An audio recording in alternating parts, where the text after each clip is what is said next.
Beverly, Anaheim, California. 20th, 1978. I'm remaking a tape that I made in 1975 about the people who lived around my home in the Westlake Hills area in Austin, Texas. And this tape was originally made in Lost Canyon. You get a little better feeling when you live in the area where you talk about the people. But this tape can be called, I'm going to call it the Cedar Choppers. Now they don't have any chopping because they all have chainsaws, but it could be called the charcoal burners, the hillbillies, or what have you. And it's going to go back to some of these people was through my father. It so happens that my father and my brothers and I have been the lawyers for these people in that area for well over 50 years, mostly about 70 years as a matter of fact. And some of these tales will go back that far. And the only reason I can tell them with any degree of authenticity is because I was one of them. They came to me in confidence and they told me these things, and of course I just feel like I'm kin to them.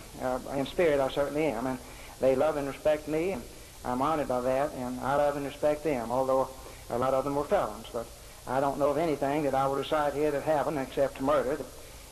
We call them homicides instead of murder, but under the circumstances most of them were justified.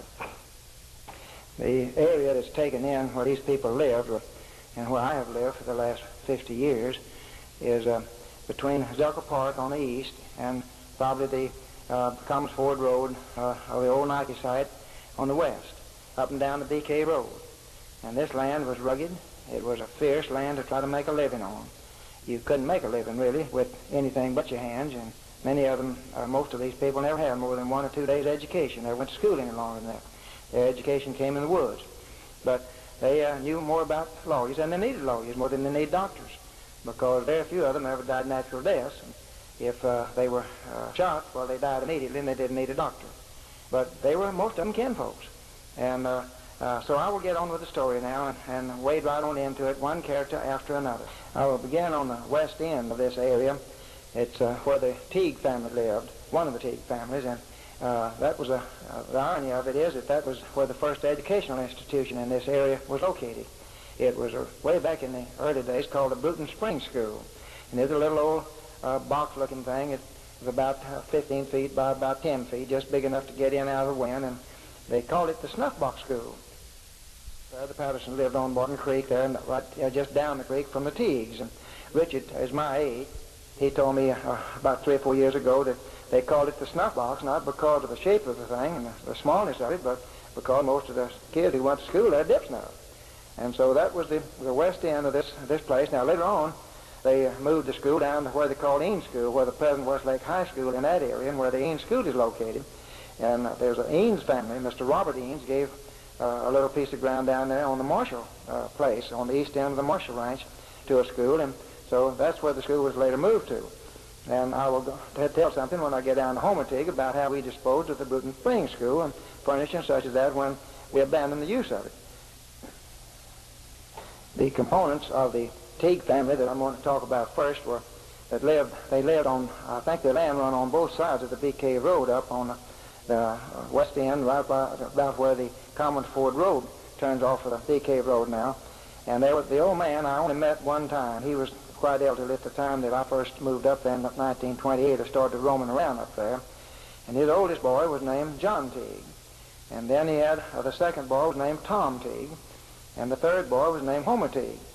And then he had a daughter named Mrs. Heidelreich, the only way I've ever known of her. And she probably was a little younger than John. John was the oldest, but she had gotten married and went by the name of Heidelreich in the first experience that I've ever heard of her. But my acquaintance started with the Teagues way back in at a time when my father was county attorney. It must have been about 1913 or 14, somewhere along in there. And there was a saloon out on South Congress Avenue at Monroe Street run by Mr. Guest. It later was run by Mr. Albright, but it was on the southwest corner of the intersection of Monroe and South Congress Avenue. Well, about the time that I was speaking of, about 1910, at 12, 13, along in there, well, one night we got a call through our old telephone, and we were living on West Live Oak Street, and our two-story house, I think, at that time. It might have been before we moved into that. I believe it was. And Papa got a call. He was a county attorney and said that John Teague had killed Mr. Guest down at this saloon. and that John had taken out for the mountains and the hills, and he had to go west on Monroe Street. And at that time, by the time you got to the railroad track over about where South Lamar is now, you were in the woods. You were far enough gone to where you were well hidden. Well, anyway, John started out, but what started the fight was this. Mr. Guest had made some kind of, so they say, some kind of a derogatory remark about Mrs. Heidelreich, which was John's sister. And John didn't want to be put in a bad light, so he took his pistol out, which he carried all the time, and he run Mr. Guest out of the saloon, and Guest was hiding behind a telephone pole there on the sidewalk, and John was able to nick him bad enough to kill him, and so John killed him, and then he knew it was time to run. So the only place he knew to run was back toward Big Cave, up the Big Cave Road, and go home. Well, there were two little teenagers at that time, John Lovelace and Pig McKellar. They had been sort of a swamp boys with Mr. Guest in the back room there, and they'd get to clean up their glasses and things like that, and they'd get to swig some of the dregs out of it. Well, John told me that he was there when this fight, when the argument came up, and he heard the shot, and of course, he went out the back door and jumped over the fence in the back and went home along with Pig McKellar. He said the fence was about 8 feet high, but it didn't take them much trouble to scan it and get over it. And it so happened that John Teague was headed west and had to go by the Lovelace home. But anyway, John started down West Monroe, and the alarm got out. They gave the hue and call, hue and cry to everybody, the men folks on the telephone that lived in that direction, to get out and with their arms and protect their families against this ferocious man. Well, by the time John got down on South 1st Street in Monroe, down in that area, the constable, deputy constable who lived down in that area, had gotten out with his and was trying to catch John. And he saw him, evidently it was enough light to where he could see an object on the street. It might have been when we had those old tower lights at that time that might throw a little light over there. But anyway, the constable saw a man whom he thought might be John, and he called to him, and John turned and just fired at the object that he saw on the voice, and he accidentally, of course, he shot the man, but he shot the constable, and he knocked him down to where he couldn't follow him, and then John went on out and hid all night around the railroad track over on that Boyd Creek or Boyd Falls over in that direction. And anyway, they called John the next day or so and put him in jail, of course, and he was indicted for murder on murder for Mr. Guest, and then the constable lingered for several months and finally died in such a manner that they could attribute it to the shot that John inflicted upon him. But in the meantime, Papa was a county attorney, and he got a trade with old John to where he'd take a life imprisonment for killing Mr. Guest. There was some sort of an excuse for shooting a man in those days if he had insulted some of you women folks, and they were able to prove that Mr. Guest had made a derogatory remark about Miss Heidelreich. So John took a life sentence on that, and well, he'd been to the penitentiary already and had to be brought back and not. But anyway, when the constable died, then they brought John back to trial again, and he was indicted for that as a murder, and so he was given another life sentence. So he was given 2 life sentences, and that was back in the middle teens. And I'd forgotten all about John until I started practicing law, and it must have been in the early 30s. I don't remember the day at all, but anyway, one afternoon while I was officing in the Capital National Bank building, it's called the Norwood building then, well, an old man came into my office and introduced himself to me, said he was John Teague, and he was going to tell me the tale. Well, I interrupted him and asked him if he was any kin to Homer. I knew, in the meantime, I had met Homer Teague and Tom Teague, that they were still living up around Big Cave Road.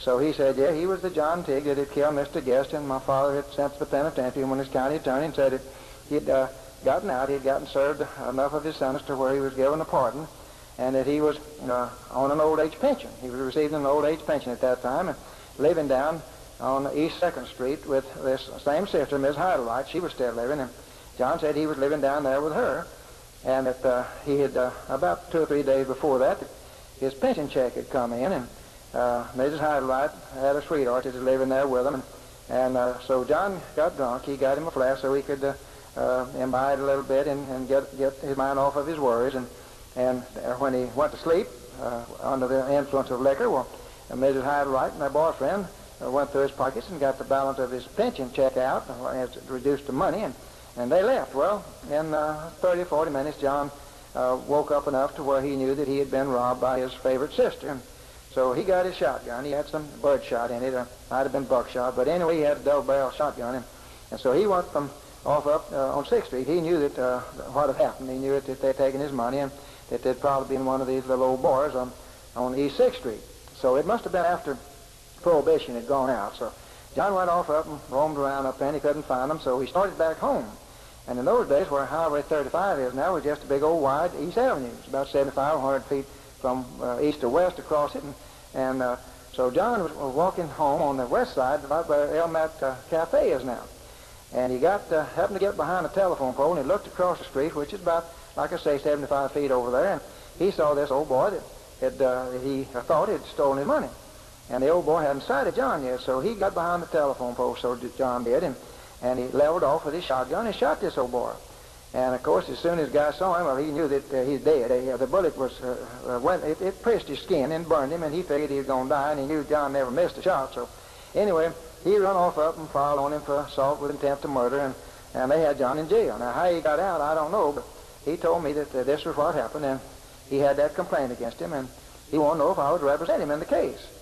And so I told him, yes, that I'd be glad to represent him, and under the circumstances, it looked like he had some kind of an excuse for what he did. But I said, now, Mr. Teague, I said, you know a man that's been pardoned or served sentence out for 2 murders is not likely to be held in great repute in the courtroom when he's accused of firing at another man with intent to kill him, and then he comes in and says he didn't intend to kill him. Well, he said, I didn't intend to kill him. Said, if it had, I'd have done it. So, but he wanted me to represent him. Well, I said, now, I'm not going to try to get you out of this thing scot-free because of your reputation. But I will go up and dicker with the district attorney, and I think either Henry Brooks or Jim Hart, I don't know which one was district attorney at that time, but I told him I'd go up and dicker with him and see if I could get him and get the complaint reduced from assault to murder, which was a felony, and could send John back to the penitentiary, and get it reduced back down to an aggravated assault or some kind of an affray assault so that he could just pay a fine or take a jail sentence. Well, John said that would be all right if I could work out something that wasn't too onerous to him. So in the course of a month or so, John was indicted, of course, for assault with intent to murder, which was a felony. In the meantime, I had worked out a deal with the district attorney whereby they was going to let John have a plea of guilty to an aggravated assault and let him take 30 days in jail. And the case was to be tried before the district court, and Judge J.D. Moore was the district judge at that time.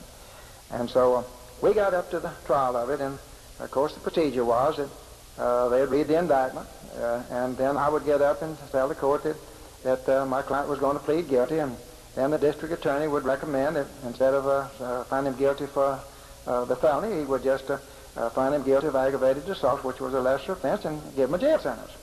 So I got up and we went through that rigmarole, and the district attorney did his part, and then the court, of course, had to admonish John. And to do that, the court had him stand up and said, now, Mr. Teague said, I've got to admonish you about the consequences of your plea. He said, are you pleading guilty because you are guilty? Are you pleading guilty because you've been promised something? And this, that, and the other went on through the rigmarole. Well, old John had been waiting for that moment because he thought he had an ace in the hole. So he started humming and hawing. He said, now, Judge, he said, you've knowed me, and you've knowed me a long time. And he said, you know I ain't ever shot at nobody intending to kill him unless I done it. Well, that was true, and that was a pretty good defense to the case. But the district attorney and I, and no one else in the courtroom, knew of the comity between John and J.D. Moore at that time, the judge. Well, the judge, he hummed and hawed. He said, now, Mr. Teague, very formally, he said, now, you either going to plead guilty and let me assess the penalty, or you plead not guilty and you go to trial for a jury. Well, John backed off then. He saw that the judge wasn't going to let him out, so we went on, took our 30 days. And then when the case was over, Judge J.D. Moore come down off the bench, and he explained to the district attorney and I that he had been the lawyer for John Teague back when he had been sent to the penitentiary on these 2 murder charges. And so old John, of course, knew that, and he hadn't told me about it. And so he figured that what he'd do, he'd get up there after he'd pled guilty and talk Judge Moore out of giving him any sentence at all. And that's what he had tried to do. But Judge Moore did what we had agreed to do. And so far as I remember, that's about the last time I ever saw John Teague. Then the second Teague boy of this family was Tom Teague. And I represented Tom on several occasions. And during the course of the time that I have represented him, and he lived at Oak Hill most of the time. He had a little old shanty right on the south side of the Dripping Springs Road there, right across from where the fortress is located. Now, right on the banks of Williamson Creek.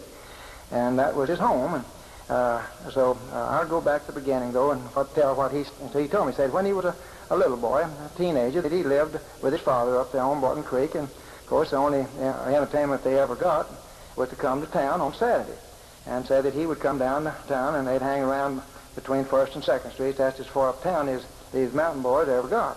They'd hang around Mr. Woolcash's store down there. Dave Smith had later on put in a little saloon down there, a drinking joint, and on the west side of Congress Avenue. But anyway, one Saturday, Tom was down there, and a group of the boys, two gangs, got to fighting with rocks. And of course, Tom was a real good chunker with a rock, because he killed rabbits and killed squirrels, and he'd make a pretty good living in the woods out there just throwing rocks, and he had a lot of them to throw. Well, anyway, in this rock fight during that night, Tom hit an old boy in the back and broke his back, and the boy died. So, but it was a fair fight, so the authorities thought, and it wasn't one of those things that would be they could prosecute him for. So they just banished him back to the hills and told him not to come to town on Saturday anymore. Then while Tom was building this little old house over there, building out of rock, he had gotten it up to where he had his roof on it, and he didn't have any doors and windows in it. He just had his apertures, the openings where he'd go through the door and windows. He just had their grass sacks or some kind of cloth hanging over there to keep the wind out and keep the rain down.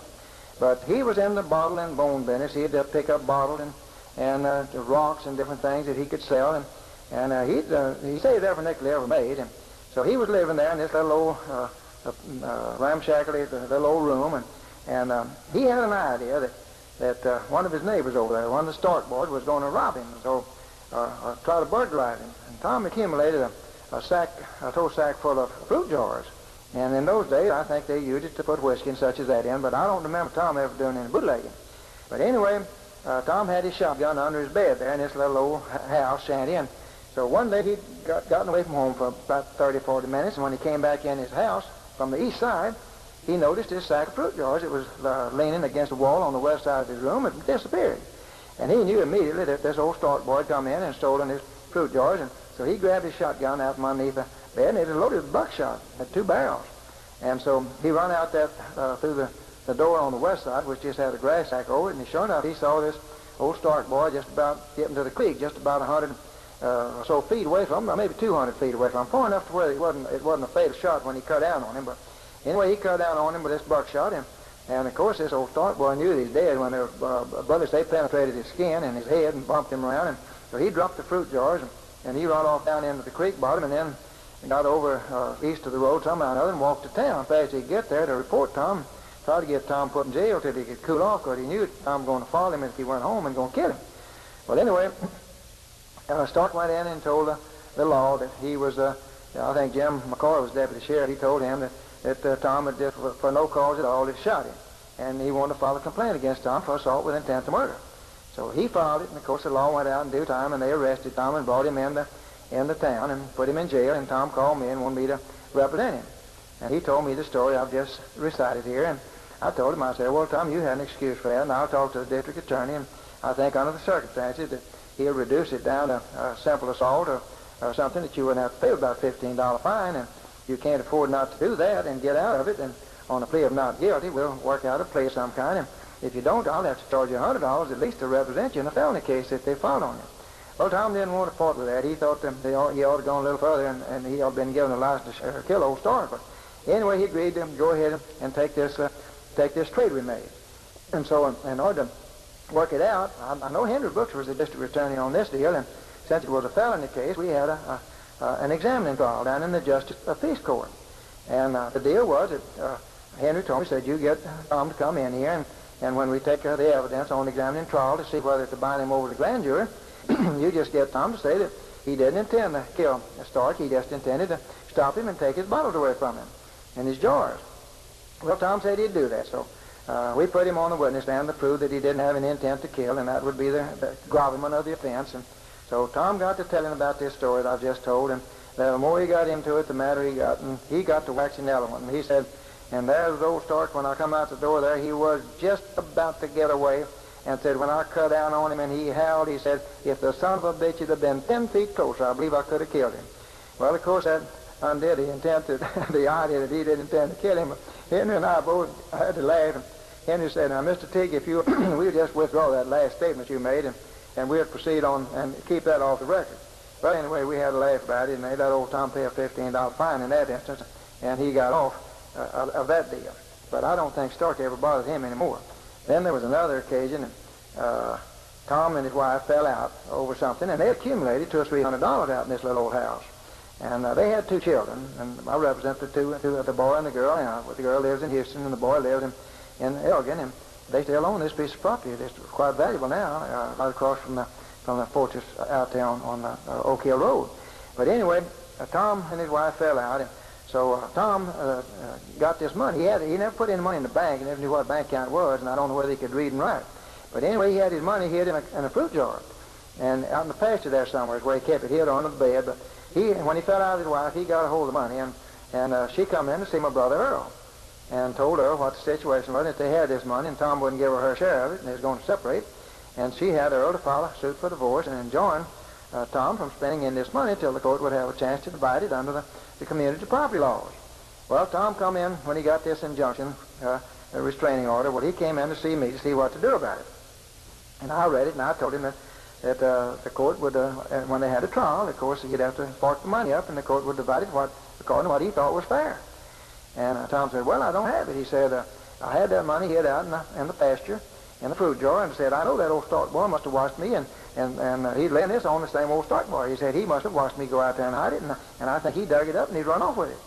And so I said, well, now, Tom, that story kind of seems a little thin if you haven't gone up and filed a complaint against Stark for stealing your money. He said, now, you better go on up and file a complaint against him, or if you testify in court that man went off with your money and you've got it yourself hiding it, the court's going to put you in jail for contempt of court, and they might indict you for perjury. Well, he said, that's what happened. I said, all right, we'll go on up. And so we got up to the courthouse, and Jim McCall was sitting in there, the deputy sheriff. He knew these country people better than they knew themselves. And he had his feet up on the desk, leaning back with his hat right on the back of his head. And when we came in, he said, hi, Tom.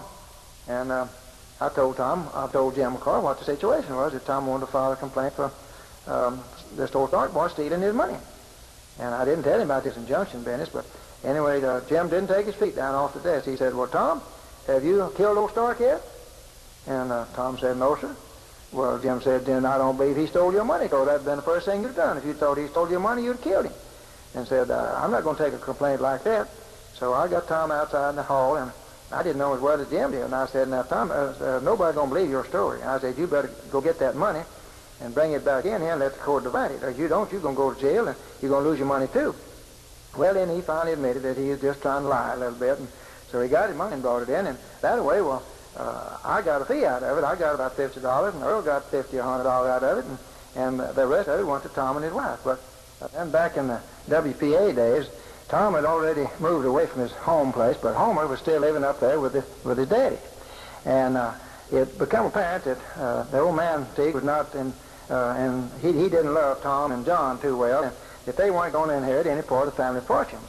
And at that time, well, Homer would come to town. He didn't have any means of conveyance, didn't have a horse or anything, but Homer would walk about 6 or 7 miles from the old Teague home up there and bring a dry sack and come down to the Charlie Wolf grocery store, which was on East 5th Street, about 2 blocks down on East 5th Street from the Austin National Bank, and he'd get groceries, and at the end of the year, Wolf would figure up how much Homer owed him, and old man Teague would deed him a piece of land. The Wolf's got some land that way. Charlie and Otto were brothers, and Charlie was in the grocery business. But during the WPA days, my brother John E. was county commissioner, and he was going to redo all the Bee Cave Road all the way out to Bee Cave, and he had a gang of WPA workers that were chopping cedar and cleaning up the road around widening Bee Cave Road, and had a little machinery out there. And so Tom didn't like Homer a bit in the world. Tom never went up to visit, and Homer was, they were out in a big way. As a matter of fact, while John E. was county commissioner, well, Homer came into the commissioner's court one day and told him that he's living out there with his daddy, and that he noted it was Tom or John One is laying out there in the brush, and every time he'd come out the door, they'd shoot the shingles off the house trying to kill him so that they could get the ranch from the old man, and that he wanted to get a deputy's or some kind of deputy's commission from the commissioner's court so that he could go down at the Dixie Cafe, at the Dixie Bar there on Congress Avenue and between 1st and 2nd Street, and he said, I can catch those two brothers of mine down there on Saturday morning, and if I can get me a right to carry a gun, I want to go down there and kill them legally. And he was very serious about it. Well, of course, the commissioner's court didn't give him any license to go down and kill his brothers, but that was the kind of blood that was between Homer and Tom at that particular time. So anyway, Tom was on the WPA committee. I mean, gang. He was a good axeman. He was a Cedar Chopper, and so he was the one that either sharpened the axes or something like that. And so about once a week, well, old Homer coming to town to get these groceries I was talking about, he'd have to pass by this WPA gang. And every time he'd come by, well, he'd see his brother Tom over there with an axe in his hand, and Homer got to where he'd carry his axe to town with him along with his tow sack to get groceries in. And my brother said, Johnny, he said that every time Homer would come by, they'd wind around like two old tomcats and cuss each other, and then Tom would back off. They didn't strike any licks. There's too many people there to kind of hit them off, but they wouldn't have gotten close to the chopping contest. But Homer would go down and get his groceries and come back, and he'd try to make it after 5 so that he wouldn't have to confront Tom again. But that happened every week for a number of weeks. There wasn't any blood spilled, but there's a lot of bad blood between them. During the WPA times, I was on the county committee and the executive of the whole project. And while they were working out on the BK Road, well, Homer got married to some little old girl, and she wasn't real bright. I don't think it was the one that he had children by. But anyway, he was married, and that came about the middle 30s, along in there, the early 30s, and his wife told him that one of these WPA workers had come in and raped her. And so Homer just was up in the air about it, and she couldn't pin down the date too well, but she told Homer what it was. But anyway, they filed a complaint against this old boy for rape. And so he come to me and wanted to know if I'd represent him. I was on the WPA committee. Well, I told him that I owned some land up in there, and Homer was my friend, and I didn't want to get involved in a deal that would make Homer mad at me. I just didn't want any bad blood like that, but I told him I'd look into it and see what the facts were. This old boy said, well, the date that she said that I did this thing, and it's written in the complaint, I was working on the WPA job up there, and he said I can prove by the time books that I was on, and I can prove by a dozen witnesses that I just wasn't there that day. He never did deny me that he did it, but I went to see the record, and sure enough, the record showed that this old boy worked not only the day it supposed to happen, but all day the day before and the day after. So she missed it by 3 days, whichever way it went. But of course, she wasn't very bright, like I said. And so I told Homer about it. I said, Homer, this is the woman's wrong. She didn't do it. He said, I think he did it. I think he did it, although that date might be wrong, but I think he did. But so we want to have a trial. So it's in the county court. We must have been examining trial because it was a felony. So we went into the county courtroom and we had this hearing, and I brought the records in to show about it, and Homer listened to it, and he said, and when it was over, he said, well, I ain't going to kill him because I might not be sure about it, but said, I just ain't going to live with her no more. And I think he banished her and run her off. But anyway, later on, he was married to a woman that had 2 little boys about the age of Polk. Polk was born about 1942 or 3, somewhere along in there. And one of these boys that Homer had was called Stonewall Jackson, and the other one was called Robert E. Lee. And I know Homer never had any knowledge about the Civil War, and I just imagine that his old daddy had been a veteran of the Civil War, and probably they were the 2 heroes of the old man. And when Homer come along with some boys, the old man had Homer call them after these 2 Civil War generals. Anyway, those 2 boys still living, as far as I know. They worked for me off and on for years. And when I was on the school board, teen school board, well, that's when we abandoned this old Bruton Spring School. And Homer's 2 little boys was going to school out of Dean School, and my son Polk was. They must have been about the 3rd or 4th grade, somewhere along in there.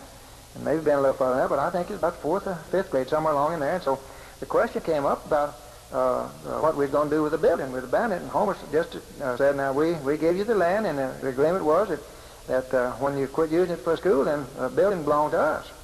Well, I couldn't disprove it, and I wasn't about to have to fight him over about $50 worth of lumber up there, and so I made a deal with him. I said, now, Homer, we got some desks up here, and some furniture that ought to belong in the school. You haven't got any use for it in your home. Now, if you let us have at the school now, have the furniture, then we'll let you have the building. And so that was agreeable to him. Since his kids were going to school, he'd let us have the furniture. And so we moved the furniture down to Eanes School, and Homer moved the old building. BK Road on the south side to his home. I had one other experience with Homer. About 1944, when I was getting ready to go into the Marines, I had to go to Corpus Christi to take an eye. I was colorblind, and I had to take an eye test down there. And so this happened when I was on that trip.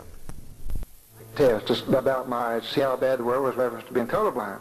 I failed to pass the test here. It was the Japanese test, and they wouldn't let me have the little old test that showed yarn, because there's too many ways of beating that. Dr. Bounty had already told me how to beat the yarn test. But anyway, I was to go to Corpus Christi to take the light test at the naval base, and I was going to leave about noon one day. And that was before they had the low water bridge, and I had to go home where I lived up on Caravan Circle, where the BK Road and Red Bud Trail. So I had my car, and I went home at noon, and I went through Zelda Park, and as I got home and got my suitcase right fast, it didn't take me about 5 or 10 minutes, and then I started back to town and back down the same way. And when I got down to about where Peak Road now comes into the BK Road, where that creek is there, I noticed a car parked out on the south side of the road, which is on the wrong side, and it hadn't been there before when I came up home about 30 minutes before that. So I rode on down, and I got to what was the edge of Zelka Park then, and that's right at the end of Mopac now. And right in the middle of the road on that hill there was a body of a black man. He'd laying on his back, and I remember he had a watch fob that had a tooth, some kind of an elk's tooth or something on his watch fob. And there was Homer Teague with his sack full of groceries and leaning over the man. And I said, Homer, I said, what's wrong with him? And Homer said, he's dead. Well, I figured Homer had enough experience to be qualified to make such a remark as that, and I was in a hurry, and I didn't have time to get out and make any identification, but I did know that if that car that is parked up on the side of the road up there, that hadn't been there 30 minutes before, it bound to have something to do with it. So I told Homer to stay there with the body, and I would drive on into town, get officers to come out there. Well, I run into a policeman just about where the Barton Springs Bridge is now. So I told him about Homer being up there with this black man's body, and that he's probably dead, and that this car was parked up there, and it might have something to do with it. They probably ought to look into it. Then I went on down to Corpus Christi. And, of course, there were 2 men that killed a taxi driver. This black man was a taxi driver, and 2 drunks had got in the car with him and killed him and took his car then, and they got out and tried to make it over to the Oak Hill Road, but they caught him and, of course, sent him to penitentiary in due time. Then there was another branch of the Teague family that I was more personally close to and still am, and that is old man Jesse Teague. Now, Jesse was a cousin of these others that I've been talking about, and he bought a piece of land from me up where the St. Stephen's Road now turns off the BK Road, and had his home there at the time of the war, and he had cut cedar around on the place and in my place. I'd let him have the free run on my land, and actually when I went into the service during the war, I turned my place over to old man Jesse Teague to kind of watch the West End and see that people didn't steal too much from me up there. And so he had several children. One of them was little Jesse, and the old man Jesse had married one of the Plumley girls. And I'd known the Plumleys in South Austin most of my life. They were out of the Tucker family there. But anyway, old man Jesse Teague had little Jesse. I'll talk about him, and then I'll pick up the others as it comes necessary. But Jesse was just right for the draft during the Second War.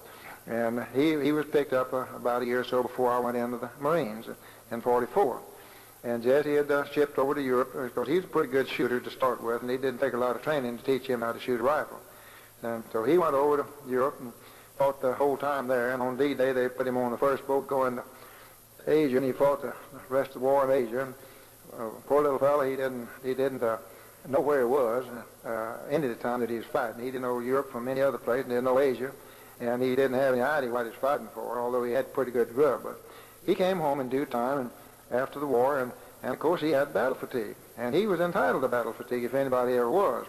Well, he decided that he'd better rest up a little bit, so he went back up to his daddy's home there, and the old man lived back, about 200 yards off of the BK Road, and in the meantime I had sold a little tract of land there right at the intersection of the St. Stephen's Road and BK Road to a boy named Harv Roberts.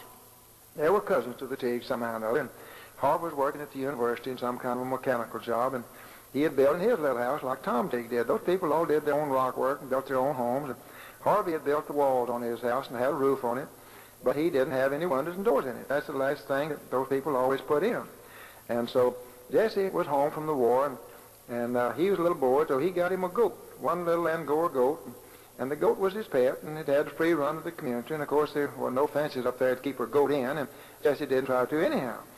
And the goat made a habit of going over to Harvey's house and going in his kitchen and eating everything he'd get his mouth hold of, and generally when Harvey come home in the afternoon from work, Jesse's goat would be over on his kitchen table. Well, about the second or third time that happened, well, Harv he took a dim view of it, so instead of just running the goat out, he got him a broom and hit him 3 or 4 times and run him out through the door and run him out all the way over to the teak fence. And Jesse was kind of getting his dander up by the time the goat got over to the fence and run through the hole and back in. And Jesse says to Harvey that he didn't appreciate him beating on his goat that way. And Harvey said, well, Jesse, you keep your goat at home. He's over here in my kitchen table and eats everything I've got up, and I just don't want that to go on. Well, she said, Harvey, I don't see no harm in my goat being over on your kitchen table, and I don't want you beating on him no more. Well, Jesse knew that didn't stop it, so he let his goat out the next morning. Of course, he didn't pin him up anyhow. And then all that day he laid out on the back porch there where he could face Harvey's house, and he had his rifle out there with him. And sure enough, Harvey come home that evening, just about 30 minutes before dark. Had his car. He had a little old car of some kind. And Harvey went into the house, and there was Jesse's goat on his kitchen table. So Harvey hit him with a broom again and tore out the door. And then old Jesse took a pot shot at him with his rifle, and he didn't hit him, or he could if he didn't aim at him. He just shot at him and put a hole through the door. He put a bullet through the door, and well, Harvey knew that it was time to hide. So he laid down. He didn't show his head through the window of the door till it got dark, and he didn't dare turn the lights on of his car because he figured that old Jesse would shoot his car if he tried to do that. So what he did, when it got dark, Harvey just got out on the BK Road and walked to town. And I was living on Newton Street then, whatever time it was. I think I was living on, no, I wasn't living on Newton. I was living there next to Mama on East Live Oak. So Harvey come in there and about 9 o'clock that night and told me what had happened. And he wanted to know what he could do about it. Well, I said, Harvey, you're kin to him. I said, you know him better than I do. I said, now, you don't have a lot of choice, but I said, now, you can go back out there, and I believe if you work it just right, you can catch old Jesse when he's not looking, and you can probably kill him if you get the first shot at him. But I said, now, of course, you know that old man Teague, he likes little Jesse. He's been off to the war, and he's been a hero so far as the family is concerned. And old man, he won't like that very well, and you're going to have to kill him, you know that for sure. And, of course, his mother, she loves little Jesse, and you'll have to kill her. And then I said, how many brothers and sisters has he got? Jesse got his, I know it's Raymond and his Bert, and 2 or 3 sisters. And I said, all of them pretty good shots. Now, you know as well as I know, Harvey, that you're going to have to kill every one of them. Or you can do this. You can either do that, or you can just pick up and leave. And Harvey left. He went back out and got his clothes, and he didn't go back out there, I don't believe, as long as Jesse lived. Well, little Jesse didn't live too long. Jesse became a wino then. He moved down to town, and he would lay up with the winos down on West 1st Street there where the fire tower is now, and they'd gather there under the Congress Avenue Bridge at night and drinking with each other and tell tales. And one night, well, an old boy was down there with them, and he wound up dead the next morning up on 3rd Street there and about Colorado Street. He'd where the railroad tracks are. The policeman found him there, and he's one of these winos, and he'd been hit on the head with something, and it cracked his skull, and he'd taken pneumonia and died during the night. And so they made a run down there to pick up the winos. They'd all be suspicious of the one that did the hitting, and Jesse happened to be sleeping it off, and they rounded him up and took him up and put him in jail. He got word his daddy somehow or other that he was in jail, and so the old man come see me. He wanted me to go get little Jesse out, so I went up, and I told Jesse what had accused him of this. He had somebody hit this old boy in the head, they figured, with a wine bottle and broke his skull, and they had died of pneumonia, and they figured that Jesse was probably the one that did it. And I said, do you remember what you did? Well, he said, no, I don't, but I'll tell you, if that son of a bitch hit me, I damn sure hit him back. And that was the defense we had. Well, the district attorney at that time was old Bob Long, and he wanted to put little Jesse away. Jesse had been causing him a little trouble, and he wasn't a very valuable citizen at that particular point in his life. And so Bob decided he'd go and try him and send him to penitentiary if he could. Well, I asked for suspended sentence and everything else I'd get for. Well, we went to trial, and that was the defense we had. And old Bob couldn't prove who hit the old boy and killed him, so we won the case. Jesse didn't have to go to jail on that occasion. And then there's one other occasion when he'd get drunk at home, down in town, and he'd get some unwitting taxi driver to let him get in, and he'd tell him he wanted him to take him home. Now, Jesse had money somehow or other. I guess he's getting something from the government, but anyway, he had some money. And he'd pay him $5 to take him in a taxi from town off to the Teague home. And on this particular occasion, he got lost. Instead of the man turning he turned in Red Bud Trail and come down to my house up there on Caravan Circle. And little Liddy was at home, and I wasn't at home at that time. I was in town, and Jesse came off up there, And the taxi driver opened up the door, and Jesse didn't know where he was, and he got out, and the taxi driver run off and left him up there in our yard. And Jesse had his wine bottle with him, and he was a-cursing around. He broke his bottle on our well house out there, and little Emmett almost had to shoot him. Well, we got on the telephone line, and Mrs. Teague had a phone, and Emmett called her, or L.M.A. called him, told her what Jesse was doing, and they came down and picked little Jesse up and took him on home. It wasn't very long after that incident that Jesse was found dead in an alley, and they just figured that he'd overdose of alcohol, and that was the end of little Jesse. Raymond, his brother, still lives up there, and his sister, Tiny Teague, and they work for me and a very dear friend. Funny, when I called up to get Raymond to come down and work, well, Tiny will answer the phone, and she'll say, "Driscoll Hotel." She has a big time, and they still do. And Raymond's one of the best workers I ever had. The old man and the old lady, of course, have been dead for years. The next family to the Teague, John and Homer and Tom Teagues up on Barton Creek on the south side of the DK Road was the Riley family. Now, it so happens that being a lawyer in my profession, I didn't always run into the nicer members of these families. And the ones that's on the shady side of life was the ones that generally needed a lawyer.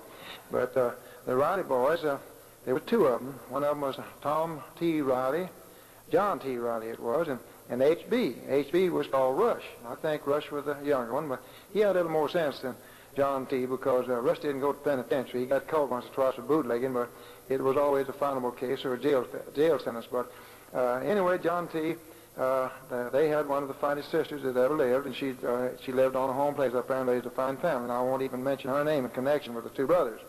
But John D., he got tired of cutting cedar and burning charcoal, and along in about the early 20s, well, he came to Austin.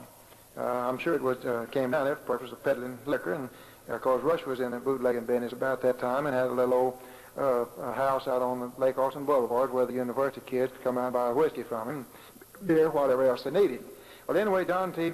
fell afoul of the law, and he got caught for the ignoble crime of pandering, and they sent him to the penitentiary. And it so happened that John T. had been a veteran of the First World War, and he had I think a 15-year sentence. So when Miss Ferguson became governor in 1932, I was a kind of the fair-haired boy. I was on account of family connections. Papa had been a good friend of old man Jim's when he was governor, and I had introduced Mrs. Ferguson when she started a runoff campaign against Ross Sterling in 1931. She started in San Marcos. She asked me to introduce her, and I wasn't but 26 years old, and that's quite an honor. So I was considered in her favor, and so when she became governor, I was in line to rectify some of these miscarriages of justice that had people in the penitentiary. And it so happened, John T. Riley was one of them. And so Rush found out, he was out of penitentiary, and he found out about this adjusted service certificate law. Federal government, passed a law about that time saying that during the Depression, and they, all the veterans that served 90 days or more, maybe whatever the time, got $2,500 bonus. We call it the bonus. And that was a lot of money, and there was just a whole lot of veterans at that time. And John T. happened to be one of them. And Rush knew about it. So Rush found out that you had to have this adjusted service certificate in order to send it in to get this $2,500. And old John T., he never kept it. He couldn't read and write in, and he didn't know what had happened to it, and I sent him to penitentiary. So we had to go through the formality of getting his record all straight and then making a bond, a guarantee that he was the John T. Riley that had this discharge, the record showed. And then when we did all that, then the federal government would send us this $2,500 for this veteran. And in the meantime, John T. was in the Sugarland Farm penitentiary. He'd been over there. It was a sort of a trusty farm. So I had made some little arrangements with the governor. I'd gotten his record from the penitentiary up to the Board of Pardons, and I was trying to time the matter to where by the time John T. got this money, I'd have the pardon ready so that he wouldn't get the money and get out and spend it all before he paid me for getting him out. And so we had it timed pretty well. The governor kind of had told me that she would let him out in due time or cut his sentence off, but he's going to get out. He'd been down there about 10 years or whatever it was, and so Rush and I decided we'd go down and talk with John and inform him about this good deed we was going to do for him. So we went down to Sugarland Farm. They pulled old John off. He'd been out, he's tending the hogs down there, and they brought him into the captain's office, and of course there were all the guards and everybody was listening to us, and we explained to John that we thought we could get him a pardon, and that he had some money coming from the government. Well, he didn't understand that at all, because he'd been better treated while he was in the army than he'd ever been treated in his life. And he told us, he said, "Now, boy, I don't know whether I want out of here." And I said, said, I hear times is hard outside, and they were. He's doing a depression, and he said, I ain't having no trouble down here. He said, they don't whoop me, and I'm running the hogs over here on the creek somewhere, and he said, we have a little home brew we making over there, and I'm just having a pretty good time living down there. And he said, but we argued with him. We told him that, and Rush wanted him to get out, and so the folks at home on him. So John finally said, well, all right, if we get him this money, and I told him he'd have to give me $500 of it for getting him out. Well, that still left him $2,000, and that's more money than he ever had in his life before. So anyway, I went about it. I got his pardon. And in those days, well, the governor's office would have the secretary give me the pardon, and I could take it down to the penitentiary officials and prison officials, and they would let the man loosen my custody after the pardon was down there. So I finally got the what happened? The money come in first. John's check from the government, $2,500 came in, and so I went down and had him to endorse it. And I told him I was going to put it in the Austin National Bank, and he gave me a check for $500. Of course, he didn't know what he's doing, and he didn't know where the money was or anywhere. But anyway, I had to leave this checkbook down there with him. He had $2,000 left in the bank. And so then we come home, and it took us about a week to get the pardon together, go back down, and get him out. And so Rush and I, we put on some steam to do it, and we got back down there to the Sugar Land Farm one morning, and we went out to see John. The captain met us at the office there, and he said, well, John had a little special duty, and it'd be the next day before they could present him to us, that he had something that he'd done. And so we thought that was a little funny, and I had the partner, and he was ready to let him out. And I made him understand that I thought there was something irregular about it, and I might say something to the governor about it. Well, anyway, they told me to come back the next morning, so Rush and I did. We came back the next morning, and we picked John up, and we assured that he had his checkbook with him. And on the way home, he told us what had happened. He said when we had been down there the week before and left this checkbook, well, of course, the captain knew about what we was doing. They'd listened to everything we said to him, and so what had happened, two of the guard would take time about going up with John to the Rice Hotel and spending a couple of nights up there, and John was paying the bills. They had to have two of the guard with him at the time, and then one of them would come back and leave John up there, and then another would go. So he was entertaining 3 or 4 guards there and he didn't spend about $100 or maybe $150, but he thought that was just the way to live from then on, and he thought that's what they was going to do to him, and of course as long as his money lasted, that's what they would have done. But we got John home, and then he took up with his cousin, Lade Young. She's a second or third cousin, and I'll talk about Lade a little later. She was one of my first employees when I bought my land up on the BK Road in 1929.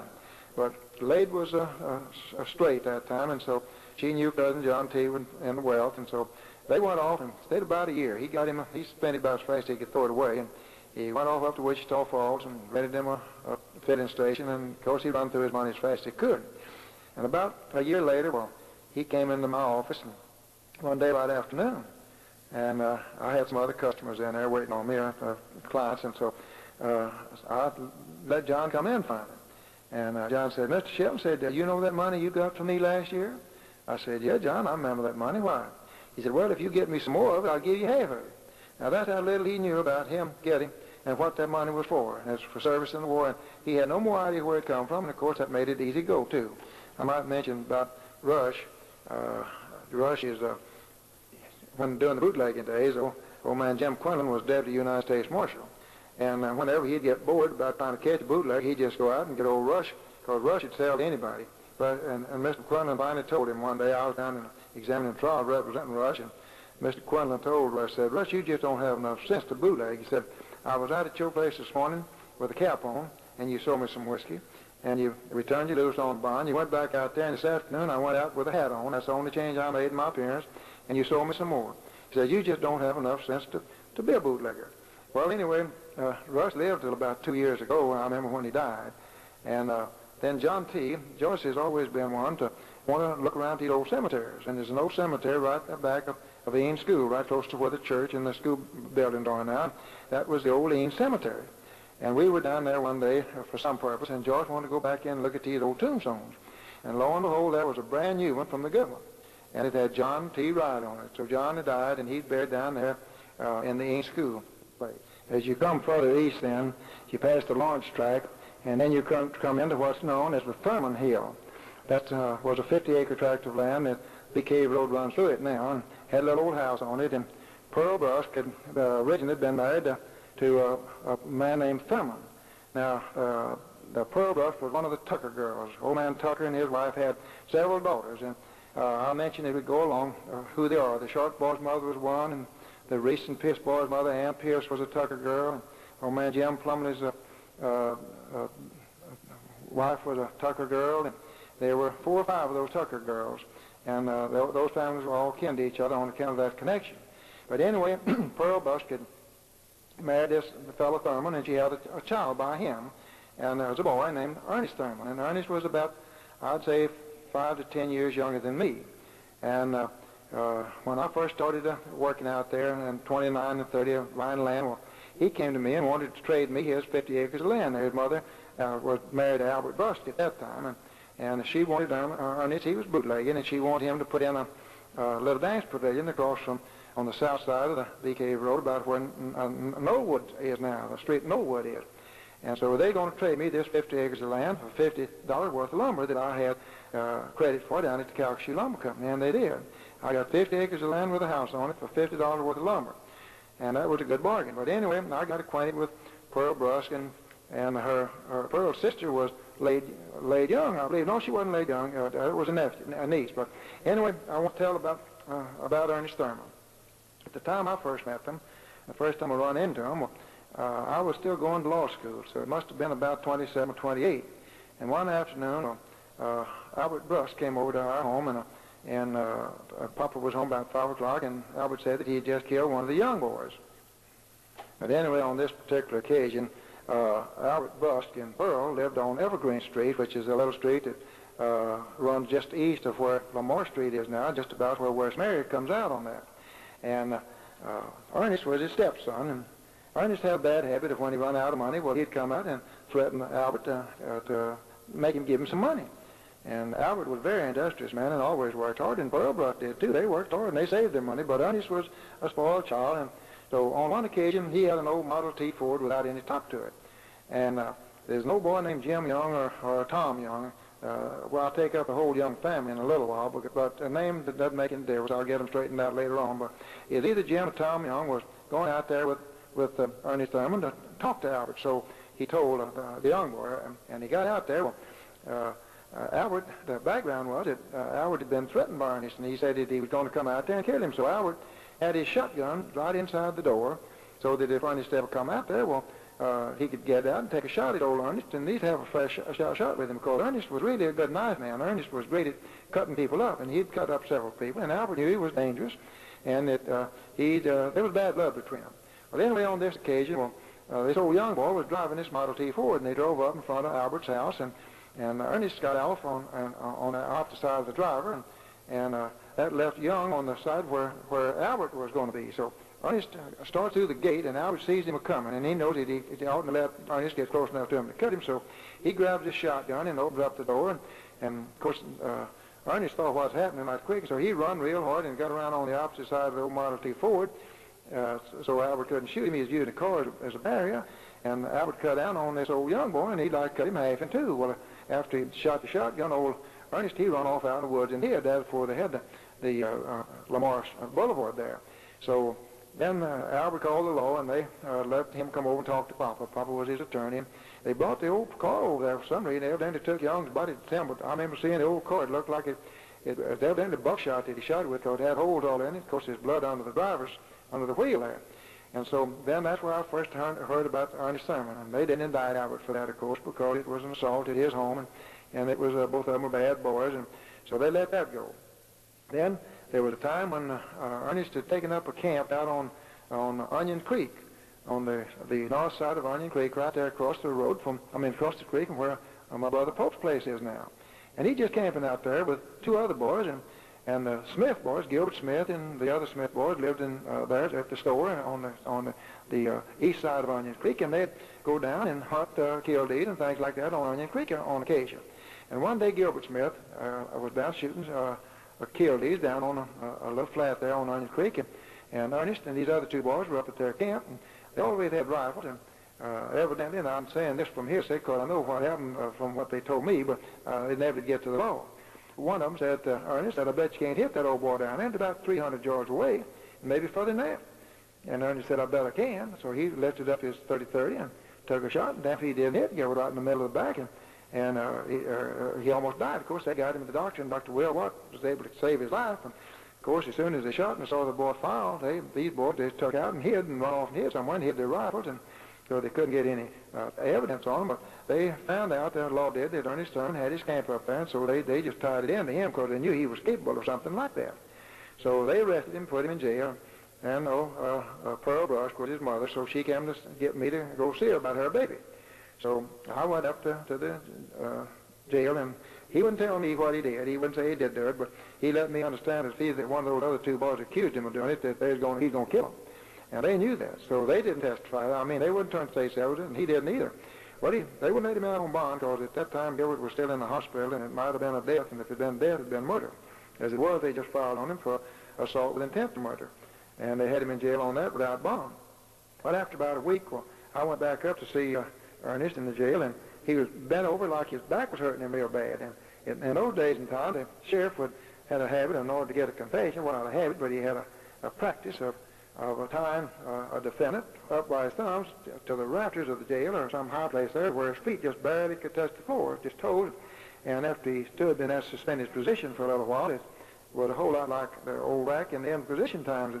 It was conducive to a man spitting his guts, so to say, and making a confession.